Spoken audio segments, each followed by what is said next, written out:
Hydronephrosis, which literally means water inside the kidney, is an anatomic dilation of the collecting system of the kidneys, i.e. the renal pelvis and/or the calyces.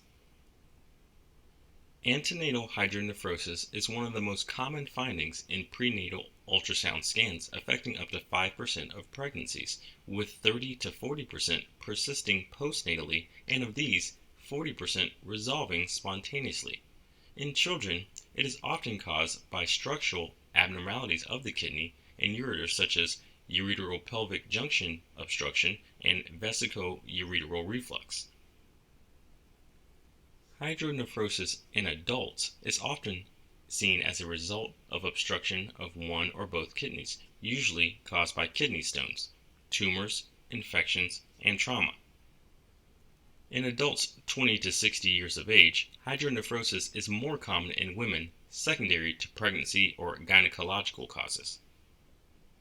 The history usually is that of pain, which usually occurs along the flank with radiation toward the groin on the same side or lower abdominal quadrant.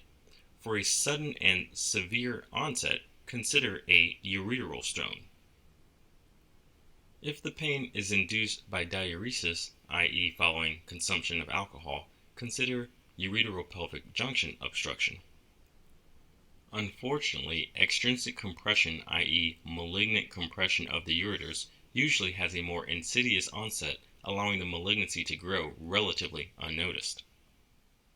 Patients may present with nausea and vomiting, as well as oliguria or anuria. This can occur with complete bilateral obstruction or with an obstructed solitary kidney.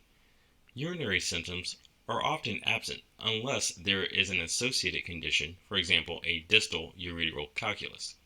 Irritative urinary symptoms may be present along with bladder outflow obstruction preceding obstructive urinary symptoms. Obstruction in the setting of urinary tract infection, dysuria, flank pain, and even fevers may be present. Hematuria may indicate a stone or malignancy. The site of obstruction will often relate to the presentation. Upper tract obstruction will frequently present with flank pain, whereas lower tract obstruction is often associated with obstructive voiding symptoms. A complete physical exam is warranted, but is typically not helpful in the assessment of hydronephrosis.